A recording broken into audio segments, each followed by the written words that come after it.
Olá pessoal, então hoje eu vou fazer uma revisãozinha de alguns slides aqui que eu não apresentei para vocês, tá? E a gente fez a codificação na última aula de uma árvore binária, mas a gente não completou ela. Então a gente fez a inserção de elementos formando uma árvore binária e também a gente percorreu ela em ordem, pré-ordem, pós-ordem. Mas antes de a gente continuar, eu quero fazer uma revisão, até porque a gente vai ter mais 3 aulas, 3 semanas de aula, então a gente vai ter tempo de sobra aí para ver todo o conteúdo da ementa. Então é o seguinte, então eu tinha falado sobre arranjos. Os arranjos a gente trabalhou muito em estruturas de dados lineares, né? Onde a gente trabalhou com arrays, vetores, né? E a gente trabalha com elementos aí estáticos, né? Arranjos estáticos. A gente trabalhou bastante dessa forma. Então a gente costumava trabalhar dessa forma aqui, né? Onde a gente tinha um arranjo e normalmente ordenado, né? Ok. O que eu quero mostrar para vocês? Que existem outras formas de a gente fazer uma busca, certo? Fazer uma busca. Então aqui eu estou tratando aqui do estrutura de dados lineares, né? Então até a gente chegar na ideia de estrutura de dados não lineares. Então aqui, ó, eu fiz um exemplo para vocês, né? Se eu quisesse encontrar o elemento 24 desse arranjo aqui, o que eu teria que fazer? Quando a gente usava lá um laço de repetição, o que normalmente é feito nas linguagens de programação? É feito uma leitura elemento a elemento, certo? Até encontrar o elemento que a gente está procurando. Mas só que isso tem um custo, né? Veja, porque se eu for buscar o elemento 24 e esse arranjo estiver ordenado, significa que se eu encontrar um valor maior do que o 24 e ainda não ter encontrado o 24, significa que ele não existe no arranjo, certo? Então aqui, por exemplo, eu faço a leitura do 2, depois do 8, 12, 15, 20 ainda não encontrei, certo? 23 ainda não encontrei. E depois eu encontro 30. Se esse arranjo é ordenado, concordam comigo? Ou seja, se ele está em ordem crescente, concorda comigo que se depois do 23 eu encontrei o 30 e é um arranjo ordenado, estático, significa que o 24 não existe nesse arranjo, certo? Só que aqui eu consumi muito recurso aqui computacional, né?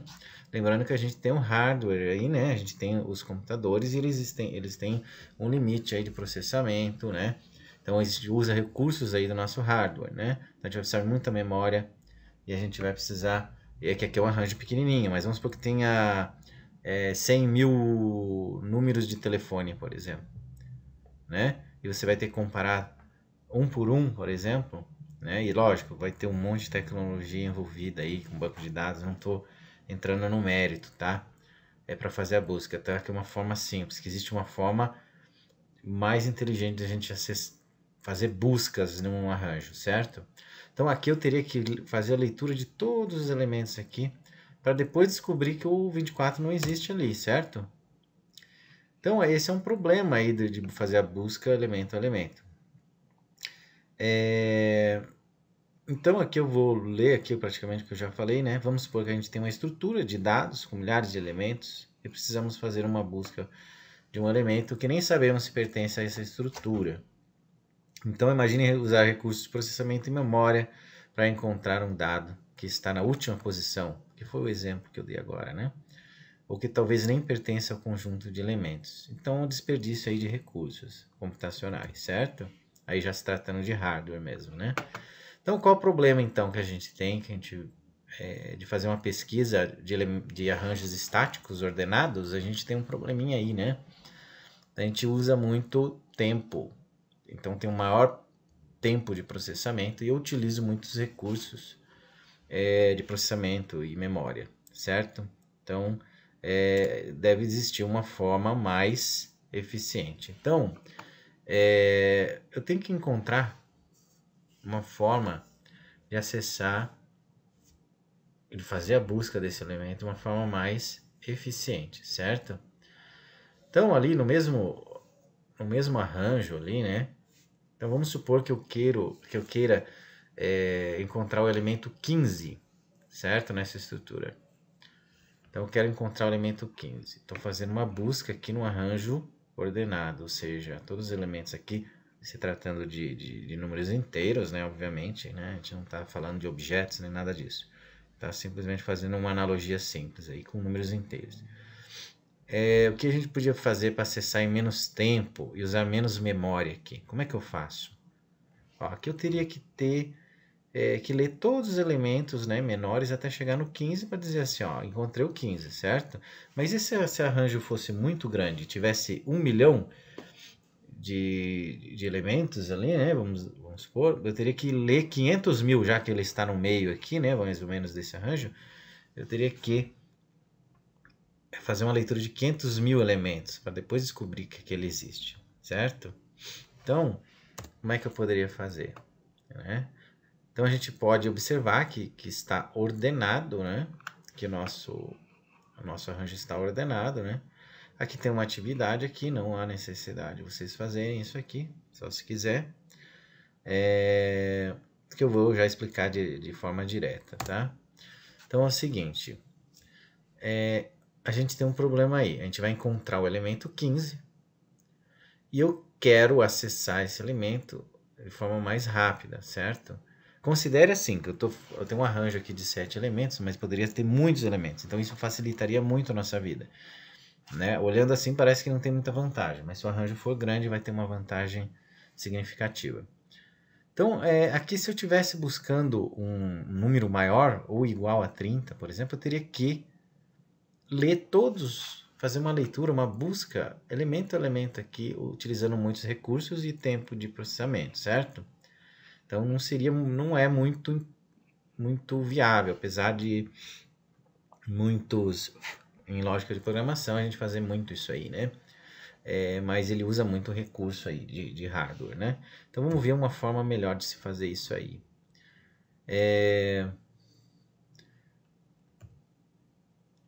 Então a gente tem um problema, certo?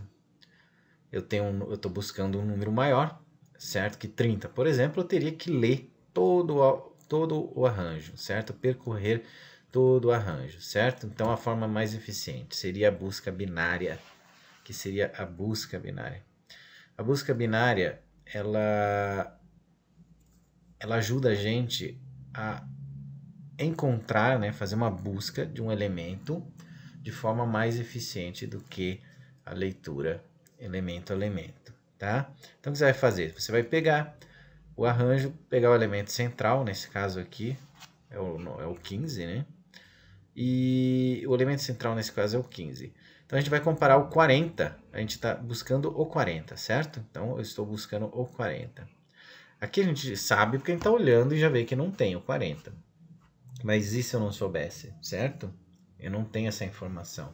Como é que eu vou saber? Normalmente a gente não tem essa informação. Isso aqui é só uma visualização aqui para efeito didático, certo? Então o 40 eu não sei se ele está ali naquele arranjo, certo? O que eu vou fazer? Eu vou observar o elemento central, né? Que no caso é o 15. Eu vou comparar o elemento 40 com o 15. Se esse arranjo aqui está ordenado, concorda comigo que eu posso ignorar tudo que está do lado esquerdo? Eu posso ignorar tudo que está do lado esquerdo. Por quê? Porque o meu arranjo é ordenado, o 40 é maior que o 15, então ele não pode estar antes do 15, certo? Essa é a lógica que você tem que utilizar. Então, comparamos o elemento 40 com o elemento central. Se ele for maior, a gente vai descartar todos os elementos que estão à esquerda. Então, a gente vai jogar tudo fora aqui que está do lado esquerdo. Ou seja, a gente vai ignorar isso aqui. A gente não vai mais ler mais nada, certo? Que está do lado esquerdo. Porque a gente sabe que o 40 não pode estar do lado esquerdo porque o meu arranjo é ordenado, certo? Então, lembrando então, é que a gente está fazendo a busca do 40, certo? Então agora a gente vai olhar de novo para o elemento central, né? Mas só que do outro conjunto que sobrou, certo? Então ó, sobrou aqui o 20, o 23 e o 30. Então a gente vai apontar para o elemento central, certo? Vai fazer a mesma coisa. O 40, estou buscando o 40. Ele não pode estar à esquerda de 23, porque o meu arranjo é ordenado, ou seja, ele está em ordem crescente. Então, eu posso ignorar, certo? O próximo conjunto, que seria o 20 e o 23. Eu posso ignorar aqui, ok? Então, fazemos agora o mesmo teste lógico, onde 40 é maior que 23, fazendo de novo o teste, né? Aqui 40 é maior que 23, a gente já falou sobre isso, né? Agora vai sobrar só o 30, certo? Então, a gente descartar o 20 e o 23, agora a gente vai fazer a leitura do 30. Então, resta a gente saber o seguinte, que eu tenho um último elemento ali, eu vou comparar, o 40 é maior que 30? É maior, então ele não pode estar do lado esquerdo. E como do lado direito eu não tenho nada, certo? Eu não tenho mais nenhum arranjo, então significa que ele não pertence a esse arranjo. O 40 não está contido nesse arranjo, certo? E ele tem que estar ordenado para a gente poder fazer essa comparação aí. Então, é dessa forma que a gente vai fazer uma busca binária. Então, para fazer essa busca, a gente vai usar menos comparações, certo? Porque a gente já está partindo do elemento central, já vai de cara, a gente já pode descartar vários elementos do lado esquerdo. Então, a gente vai ter aí um ganho de recursos, certo? A gente vai usar menos recursos e menos tempo para poder acessar esse elemento aí que a gente está buscando. Então, a gente pode notar que tem uma desvantagem aí. Qual que é a desvantagem? A desvantagem é que a gente está trabalhando com arranjos estáticos e ordenados, né? Então, como a gente já fez em estrutura de dados lineares, então a gente depende muito de arranjos estáticos e ordenados. Ele tem que estar tudo bonitinho, né? Tem que estar tudo organizadinho. E nem sempre as coisas são dessa forma, certo? Então, essa é uma desvantagem, né, da busca binária. Então, a lista ligada, não vou me ater aqui, a gente já viu isso aqui, em estrutura de dados lineares, né? Então, a lista ligada ou encadeada, né? Então, é uma estrutura linear dinâmica.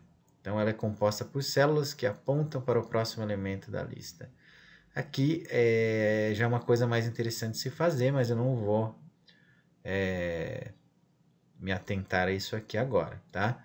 Então, a gente guarda as informações do primeiro elemento, do último elemento, aí, principalmente quando a gente está trabalhando com objetos, a gente pega a informação do primeiro elemento, do último elemento, e a gente, quando trabalhou com filas depois, né, com listas e filas, a gente usou muito objetos, certo? Trabalhou com objetos, então a gente faz algum tipo de ligação entre um e outro, beleza?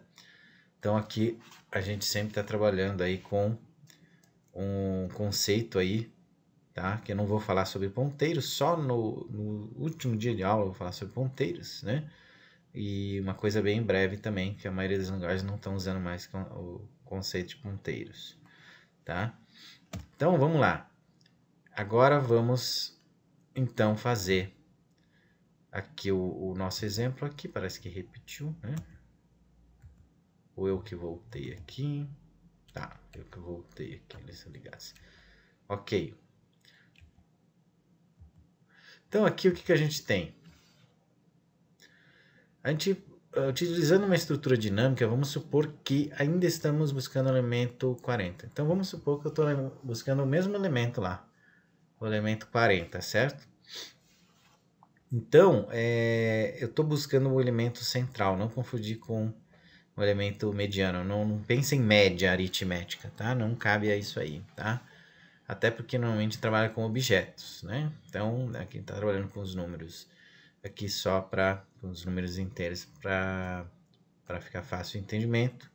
Então, não confunda com o elemento mediano, não pense em média aritmética, pense em elemento central.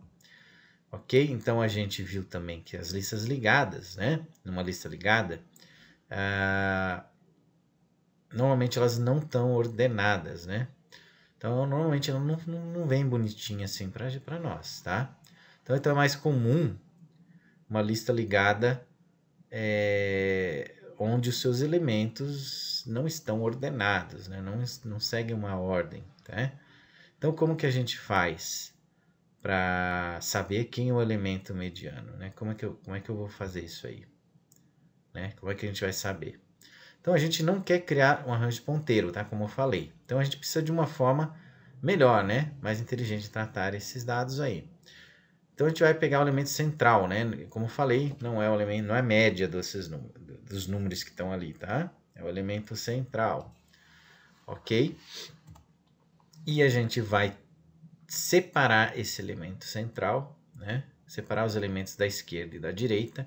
Então, vou separar em dois conjuntos, os elementos da esquerda e os elementos da direita. E esse elemento central eu vou separar ele, vou jogar ele para baixo ali, certo? Então, eu vou ter essa formação aqui. Aí eu vou fazer a mesma coisa. Eu vou, usando a mesma lógica, eu vou separar os elementos da estrutura da direita, separando o elemento central dos demais. Vou usar a mesma lógica. Eu peguei aqui o 23, separei ele e fiz da mesma forma que eu fiz com o 15. E depois eu fiz a mesma coisa com o 8. Tá? Eu separei do 2 e do 12 aqui, o elemento central. Ok?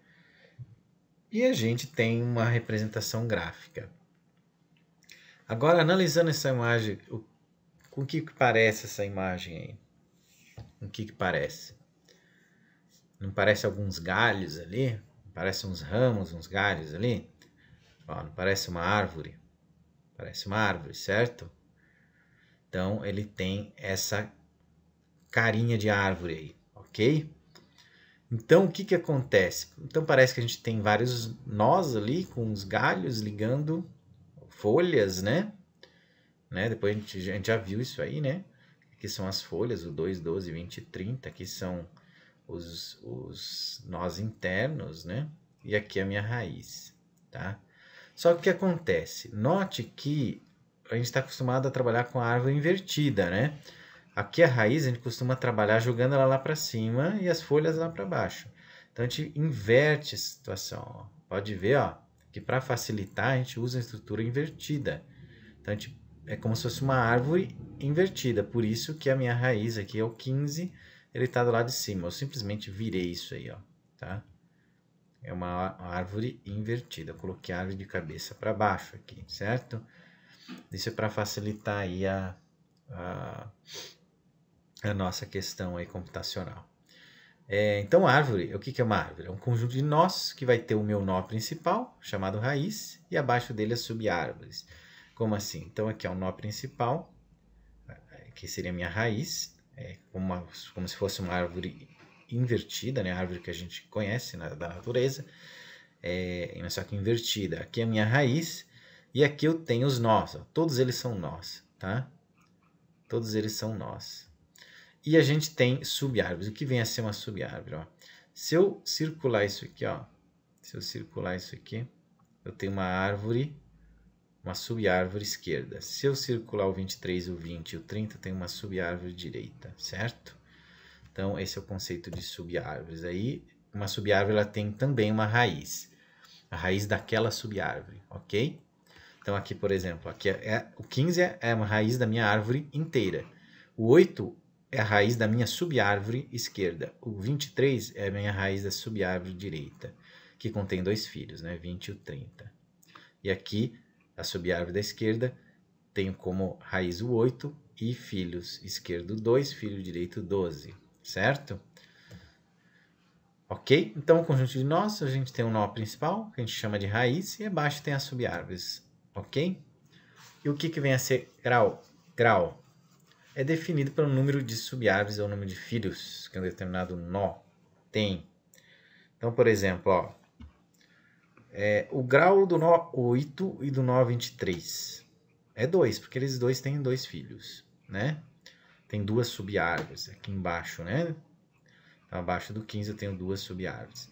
O nó raiz também tem duas subárvores, né? O 15 tem duas subárvores, então ele tem grau 2. Logo, os nós 2, 12, 20 e 30 não tem nenhum filho. Então, quando você tem nenhum nó com nenhum filho, se os nós não têm nenhum filho, sinal que o grau é 0, certo? Não tem nenhuma subárvore certo? Ou seja, não tem nenhum filho, então o grau é 0. Então o 2, o 12, o 20 e o 30 tem grau 0, o 8 e o 23 tem grau 2, porque ambos têm 2 filhos, e o 15, né, que é a minha raiz, também tem 2 subárvores, tem 2 filhos, né, que são raízes de outras subárvores.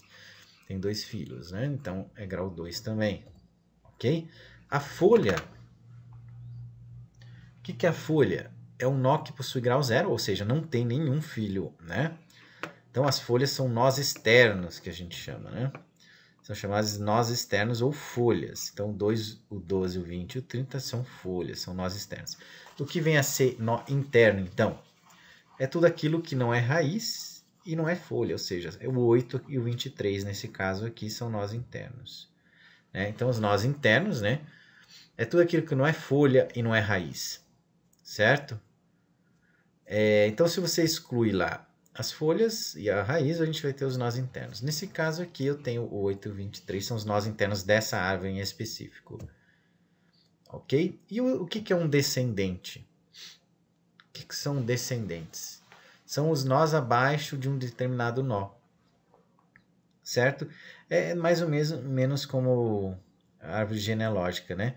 A gente tem lá o pai, daí tem o filho, daí tem o neto, né? O bisneto, enfim. Então, o que eu tenho aqui, ó? Quem que é o pai de todos aqui, vamos dizer, né? Quem são os descendentes da minha raiz? Ou seja, quem são todos que estão abaixo da minha raiz? Fica mais fácil de pensar assim. Todos os nós abaixo da minha raiz são os meus descendentes, certo? Todo mundo que está abaixo da minha raiz são os descendentes do 15, da raiz. E as folhas possuem descendentes? Possuem descendentes? Tem filhos? Tem alguém abaixo das folhas? Não, né? Porque não existe nenhum nó abaixo dessa folha, então ela não tem descendente. Então aqui, ó, o 2 ele é descendente de 8, ou seja, o 8 tem como descendente o 2, né? Invertendo a lógica aí, né? É descendente do 8. Então o 12 é descendente de 8, ou seja, ele está abaixo de 8. O 20 é descendente do 23, ou seja, ele é filho do 23. Né? Pensa assim como pai, filho, neto, que é tranquilo. O 30 é descendente de quem? Ou seja, quem é pai dele? É o 23, então ele é descendente do 23, certo? E também é descendente do 15, né? Nesse caso aqui, se o 23 é o pai do 30, o 30 ele é neto do 15, né? Então aqui eu tenho o pai, vamos pensar assim, ó, aqui eu tenho o pai, que é o 15, pai de todos aqui, né? 15. Aí eu tenho o filho do 15, o filho direito, que é o 23. E o 30 é o neto do 15, certo? Então ele é descendente tanto do 23 quanto do 15, certo? Que é a minha raiz. Ok? Então aqui, quem quiser fazer o questionário, fique à vontade, né? Para fazer o questionário aí, tá? Então, como é uma revisão, né? Provavelmente vocês já fizeram isso aí, né? Então aqui tem algumas perguntas aí para treinar. São coisas bem simples. Então, esse vídeo, eu só estou revisando essa aula 1 aqui, né? Tá? Aí depois eu faço uma revisão também, assim, para vocês poderem pausar, né? E olhar com mais calma aí, tá? Quem não tem entendido isso aí em sala de aula. Beleza? Então, até a próxima.